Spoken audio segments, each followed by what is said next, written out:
Oke, kembali lagi di Crypto Risk Management bagian kedua. Kita akan membahas mengenai risk allocation, diversification, dan juga proteksi modal. Jadi sebelum video ini dimulai, video ini hanyalah analisa internal untuk membantu teman-teman menerapkan ya risk management yang baik di market kripto. Nah, saya selalu percaya ya dalam konsep yang namanya capital preservation ya. Saya itu selalu memiliki prinsip ya teman-teman, mending nggak untung daripada rugi ya. Saya selalu melindungi yang namanya modal yang saya miliki, karena saya tahu ketika modal saya berkurang, itu dua hal yang akan terjadi di hidup saya ya. Pertama, saya pasti loss of confidence. Kedua, ya saya loss of capital juga ya. Dan ini biasanya selalu jadi flywheel ya. Saya nggak pede, takut analisa salah lagi, akhirnya saya kehilangan duit lebih banyak lagi. Begitu juga sebaliknya, ketika saya kehilangan duit lebih banyak lagi, saya juga akhirnya tambah nggak pede ya. Itulah mengapa kita harus paham bahwa ada dua hal yang harus kita jaga ya. Bukan hanya uang yang kita miliki ya, tapi juga psikologis dari pikiran kita ya, otak kita. Karena kripto ini kan buka ya 24/7/365 ya, ini never stop ya. Dan kalau kamu sendiri yang enggak stop ya, kamu akan dimakan sama market. Karena market ini memang tempat yang cocok ya untuk orang yang memiliki ya risk capital preservation yang oke, dan nggak cocok ya buat orang yang tidak memiliki rencana apapun. Jadi teman-teman harus paham ya. Pertama kita akan membahas mengenai position sizing dan juga risk per trade ya, atau yang namanya RPT. Nah, kenapa ini penting? Ya karena pada dasarnya ya ini penting kalau teman-teman tuh melakukan yang namanya trading. Trading kripto. Ini penting banget ya, kamu membahas namanya RPT ya. RPT itu stand for risk per trade. Cuman ini menunjukkan ya berapa banyak sih jumlah yang saya risikokan setiap trade. Kalau RPT-nya itu adalah 1% ya, berarti ketika trading saya itu adalah gagal atau fail, saya itu kehilangan 1% dari modal saya. Kalau modalnya ini adalah 100 juta,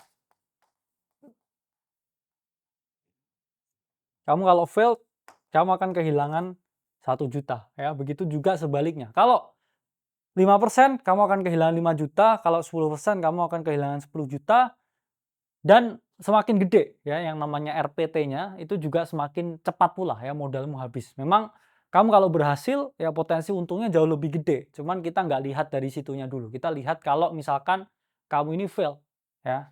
Dan ini juga berkaitan erat dengan intensitas seberapa sering kamu buka yang namanya posisi ketika trading. Nah, rumus sizing ya, ini tergantung kamu pakai leverage atau tidak ya.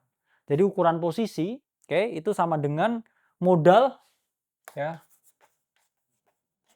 kali ya risk per trade, oke, dalam segi persen pasti dibagi ya jarak ke stop loss.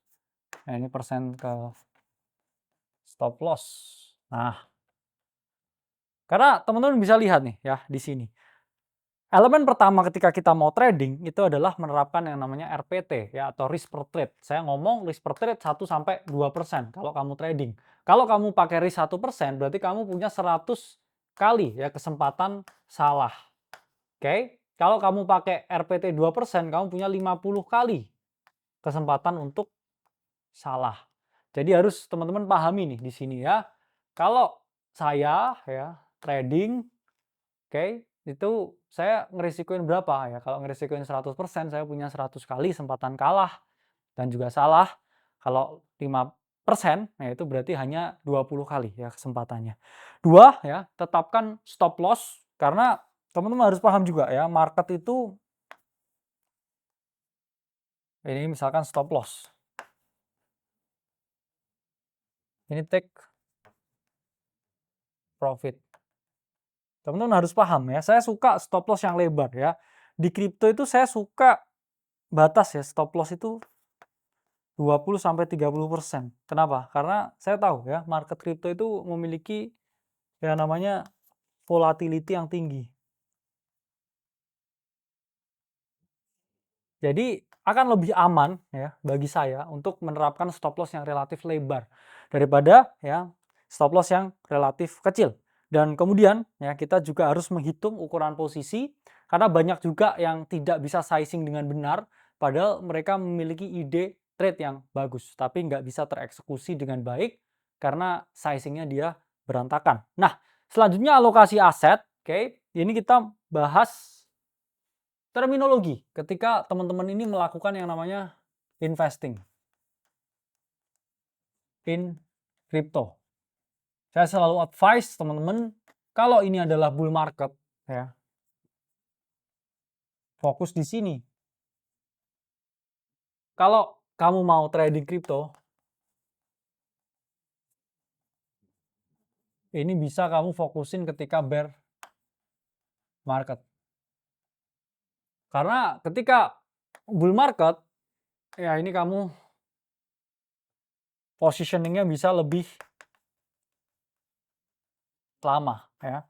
Sama kayak saya ya beli Bitcoin di awal 2023 ya baru rebalancing di 2025 ini ya. Jadi dari 2023 sampai 2025 ini saya do nothing ya. Karena apa ya marketnya kan cenderung begini ya. Ngapain saya mau take, saya nggak perlu ya nge-trade setiap momen yang ada di market ini karena kalau di bull market harusnya teman-teman lebih preferable untuk melakukan ya yang namanya investing. Oke. Saya selalu memiliki teman-teman yang mana prinsip ya, prinsip satelit ya ini core satellite principles namanya ya. Core satelit. Ini sama seperti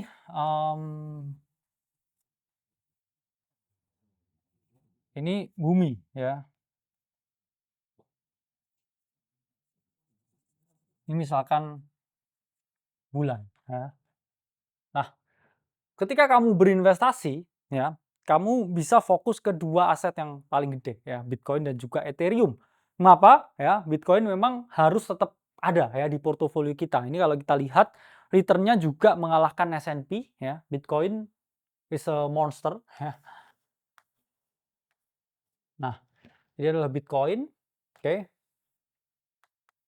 Ini adalah it. Ya, sama seperti bumi dan bulan ya. Bitcoin itu porsinya harus lebih besar. Dan sementara Ethereum ya atau teman-teman bisa pilih ya layer 1 yang lain. Nah, itu porsinya lebih kecil ya. Bisa 1:3 ya atau 1:5, oke. Yang mana kalau 1:5 berarti kan sekitar 20% ya. 80% mungkin bisa di BTC ya. Paling ETH bisa cuman kayak 20%. Ya, itu adalah hal yang ideal untuk dilakukan.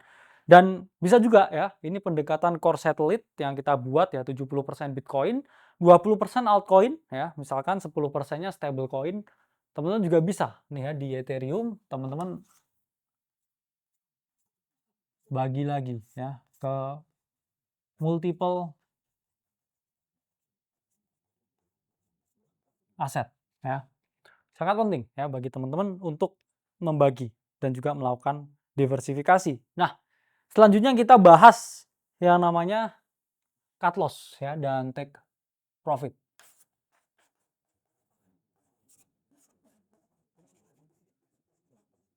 Ini sangat esensial ya ketika kita melakukan yang namanya trading. Nah, sangat penting sekali. Mengapa? Ya. Kalau kamu trading ya cut loss itu hukumnya wajib ya. Kenapa? Apalagi kamu trading dengan yang namanya leverage ya. Kalau dia tidak sesuai dengan planmu ya, kamu akan ya take loss 20% ya daripada take loss 90% ya. Inilah pentingnya ya di trading itu kita memiliki yang namanya batas invalidasi ya. Jadi inti dari stop loss itu kita melindungi yang namanya modal ya, melindungi capital yang kita miliki dan kita juga setting up target profit yang ideal ya.